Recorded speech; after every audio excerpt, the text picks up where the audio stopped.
जय श्री कृष्ण।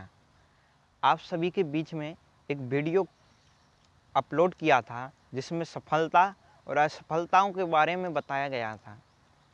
सफलता असफलता के बारे में बताया गया था, तो सोचा क्यों ना इसके बारे में विस्तृत रूप से चर्चा की जाए, क्योंकि सफलता हर एक व्यक्ति को चाहिए और जीवन में परम आवश्यक है, और सफलता होना भी चाहिए हर व्यक्ति सफल। तो इसके लिए क्या किया जाए, तो आज का जो आधार है, इसका आज का हमारा आधार बनेगी श्रीमद् भगवत गीता, क्योंकि शास्त्रों का आधार है श्रीमद् भगवत गीता।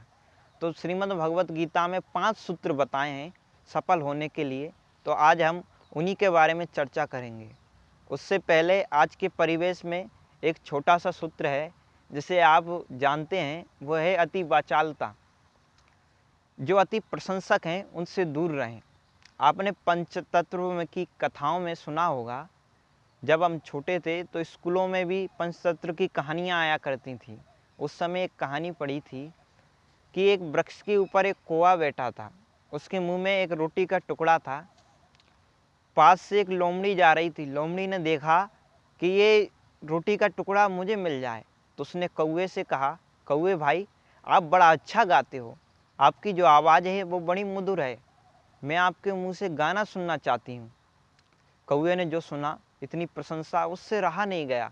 उसने सोचा, क्योंकि जहाँ भी वो बोलता है लोग वाग उसे भगा देते हैं, इतनी तरकस है उसकी वाणी में। तो उसने गाना गाया, उसी समय उससे मुंह से रोटी गिरी, लोमड़ी ने खाई और चली गई। बात इतनी सी है कि अति प्रशंसकों से दूर रहें। आप सफल होना चाहते हैं तो आपके चमचे लोग आपको सफल नहीं बना सकते। वो सिर्फ आपको बातें सुनाएंगे बड़ी अच्छी अच्छी, जो कानों को मधुर लगें, क्योंकि कड़वी चीज़ ही जीवन में आपकी बीमारी को दूर करती है।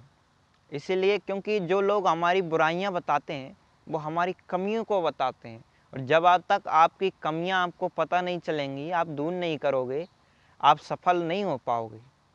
तो इसीलिए अति प्रशंसकों से भी दूर रहें। तो श्रीमद् भगवत गीता में कृष्ण से अर्जुन पूछते हैं, हे प्रभु, हे कृष्ण, सफल होने के लिए क्या करना चाहिए? तो श्री कृष्ण 5 सूत्र बताते हैं, आप ध्यान से सुनना। पहला है अधिष्ठान। अधिष्ठान माने स्थान। आपको सफल होना है तो आपको स्थान भी बड़ा आवश्यक है, स्थान भी होना चाहिए। जैसे कि आपको संगीतज्ञ बनना है तो आपको कहीं ना कहीं स्थान खोजना होगा जहाँ पे इस प्रकार की शिक्षा दी जाती है। आपको रियाज करना है तो उसके लिए भी एक शांत माहौल, स्थान चाहिए। आपको प्रखंड विद्वान बनना है, किसी और क्षेत्र में जाना है, तो आपको जहाँ पे शिक्षा होती है, जहाँ पे उसके विद्यालय हैं, आपको वो स्थान खोजना होगा। इसलिए पहला है स्थान। दूसरा है कर्ता। कर्ता माने स्वयं आप। जब तक आप स्वयं खुद तैयार नहीं होंगे, जब तक आप सफल नहीं हो सकते। कर्ता के अंदर लगन और मेहनत का होना आवश्यक है। आपके अंदर लगन नहीं है, मेहनत नहीं है, तो आप सफल नहीं हो सकते, क्योंकि लगन से व्यक्ति अपना रास्ता स्वयं बना सकता है। जिस प्रकार जल अपना रास्ता स्वयं बना लेता है, एक बार आप जल को बहा दीजिए, वो अपना रास्ता खोज लेगा, क्योंकि आपके अंदर लगन है। आप एक बार असफल भी होंगे तो दूसरी बार अपने आप सफल हो जाएंगे, मेहनत करेंगे तो, क्योंकि चींटी एक बार गिरती है, उठती है, गिरती है, उठती है, अंत में सफलता को प्राप्त कर लेती है। तो लगन और मेहनत का होना बड़ा आवश्यक है। दूसरा है कारण, माने की सामग्री। आपको फोटोग्राफर बनना है तो आप सोचें कि मैं मोबाइल से फोटोग्राफर बन जाऊं, तो आप मोबाइल से नहीं बन सकते। आपको आगे चल के एक सामग्री जुटानी होगी, आपको अच्छी क्वालिटी का कैमरा लेना ही होगा। अगर आपको संगीतज्ञ भी बनना है तो आपको एक हारमोनियम चाहिए, एक बड़ा अच्छा वाद्य यंत्र चाहिए। इसका ये मतलब नहीं है कि बहुत ही अच्छा हो, ज़्यादा सामग्री हो, सीमित मात्रा में भी हो सकती है, पर होना बड़ा आवश्यक है। तो कर्ण का भी होना आवश्यक है। दूसरा है देव। आपके पास स्थान अच्छा है, लगन, आपके पास सामग्री अच्छी है, आपके अंदर लगन नहीं है तो आप सफल नहीं हो सकते। आपके अंदर लगन है, सामग्री नहीं है, स्थान नहीं है, आपको देव पर विश्वास है, देव माने ईश्वर, तो मेरा ये मानना है कि आपको स्थान और सामग्री अपने आप मिल जाएगी। देव पर विश्वास जो होना बड़ा आवश्यक है। आप सोचें कि हमें ईश्वर पे विश्वास हो जाए बस और कुछ ना करना पड़े, तो ऐसा तो नहीं होगा, क्योंकि देव तो आलसी व्यक्ति पुकारते हैं। आपके अंदर लगन है, ईश्वर पे भरोसा है, तो आप यकीन मानिए आपको ये दोनों चीज़ें बड़ी सरलता से प्राप्त हो जाएंगी, क्योंकि इन सब को देने वाला ही देव है, मेरा ये मानना है। क्योंकि देव पर विश्वास होना बड़ा आवश्यक है, क्योंकि हम किसी व्यक्ति पे, आपको किसी और व्यक्ति पे विश्वास है तो आप उस विश्वास से वो व्यक्ति आपको सफल नहीं बना सकता, पर देव इन सब चीज़ों को दे सकता है। और पांचवी बात है प्रोत्साहन करता। आपको कोई प्रोत्साहन करता ढूंढना होगा जो आपको मोटिवेशनल करता रहे, वो किसी भी रूप में हो सकता है। आप किससे मोटिवेशन होते हैं, जिसको आप देखते हैं, आप उसकी बातों को सुनते हो तो आपके अंदर एक नया जुनून, नई ऊर्जा उत्पन्न हो जाती है और आप सोचते हो हाँ मैं सब कुछ कर सकता हूँ, मैं समुद्र को भी पार कर जाऊँगा। तो आपको ऐसा प्रोत्साहन करता ढूंढना पड़ेगा।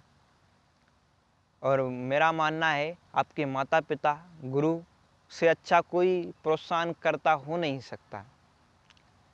फिर भी आप अपने हिसाब से ढूंढ सकते हैं जो आपको अच्छा लगे, तो प्रोत्साहनकर्ता का होना बड़ा आवश्यक है। अगर आप इन 5 चीज़ों को माने, चिंतन करें, इनका पालन करें, तो आप अवश्य सफल हो जाएंगे। ये सफलताओं की 5 सीढ़ियाँ हैं और आप यकीन मानिए ज़रूर सफल होंगे। और देव पर विश्वास भी बड़ा महत्वपूर्ण है। आपको एक उदाहरण से समझाते हैं कि एक बार एक व्यक्ति बीमार पड़ गया, किसी व्यक्ति का बच्चा, उसको माता निकल आई तो उसकी आंखें खराब हो गईं, वो देख नहीं पाया। उसके पिता ने सोचा इस बच्चे को मैं दिखा करके रहूँगा, इस बच्चे को मैं पूरी दुनिया दिखाऊंगा। उसने सारे तरीके के इलाज किए, पर अंत में उसने नहीं देखा। एक दिन वो ट्रेन में जा रहा था तो उसने देखा कि पास में बैठे हुए एक व्यक्ति का बालक कह रहा है, जैसे ही ट्रेन चलने लगी, कि पिताजी पिताजी देखो बिल्डिंग चल रही है, देखो पिताजी पिताजी पेड़ चल रहे हैं। जब वो इस प्रकार बातें करने लगा तो उस व्यक्ति ने सोचा मेरा बालक तो देख ही नहीं सकता, मुझे तो लगता है इसका बालक मानसिक रूप से विकृत है। उसने कहा आप बुरा मत मानिए, मुझे लगता है आपके बालक को कुछ मानसिक परेशानी है, आपको डॉक्टर को, वैद्य को दिखाना चाहिए। जब इस प्रकार कहा तो उस व्यक्ति ने कहा नहीं नहीं, इससे कोई परेशानी नहीं है, बचपन में इसकी आंखें खराब हो गई थी जिसके कारण ये देख नहीं पाता था, इसको माता निकल आई थी, पर जब मैंने इसका इलाज करवाया तो ये अभी अभी देखने लगा है। उस व्यक्ति को नई ऊर्जा प्राप्त हुई, क्योंकि उसको ईश्वर पे भरोसा था। उसने सोचा मेरा बालक भी इसी बीमारी से ग्रस्त है तो इसका भी इलाज हो सकता है। तो उसने जो भी पता वगैरह लिया और उसका इलाज करवाया, और कुछ समय बाद उस बालक ने भी दुनिया को देख लिया। तो बात इतनी सी है, आपके अंदर अगर लगन है, मेहनत है, देव पर भरोसा है, तो आप हर चीज़ को आसानी से प्राप्त कर सकते हो। क्योंकि जीवन में कुछ चीज़ ऐसा नहीं है कि आपको प्राप्त ही नहीं हो सकती, हर एक चीज़ जीवन में पाने योग्य है, क्योंकि मनुष्य जीवन में सब कुछ पाया जा सकता है। अगर आपको सूर्य की तरह चमकना है तो तपना तो पड़ेगा, क्योंकि आप बिना तपे सूर्य की तरह चमक नहीं सकते, क्योंकि आपको मेहनत तो करनी पड़ेगी, ये बड़ा आवश्यक है। तो इन 5 चीज़ों को आप ज़रूर ध्यान रखें और इन 5 चीज़ों पे चलने का प्रयास करें। अगर आपके पास स्थान या कर्ण भी नहीं है तो आपके अंदर लगन है, तो आपको सारी चीज़ें आसानी से प्राप्त हो जाएंगी। और जीवन में कभी भी विश्वास को ना टूटें और अपने प्रोत्साहन को कम ना होने दें, क्योंकि जब भी व्यक्ति के अंदर प्रोत्साहन कम होता है वो व्यक्ति निराश हो जाता है। और जब व्यक्ति के अंदर निराशा घर कर जाती है तो वह सफल नहीं हो सकता। इसलिए अपने अंदर कभी भी निराशा को दूर आने ही ना दें, नकारात्मकता को दूर रखें, हमेशा सकारात्मक सोचें और सफल होने का प्रयास करें। और आप निश्चित मानिए, इस बात पे भरोसा रखिए, आप जीवन में ज़रूर सफल होंगे और आप जो भी आपके मन में इच्छा है वो ज़रूर पूर्ण होगी। जय श्री राधे, जय श्री कृष्ण।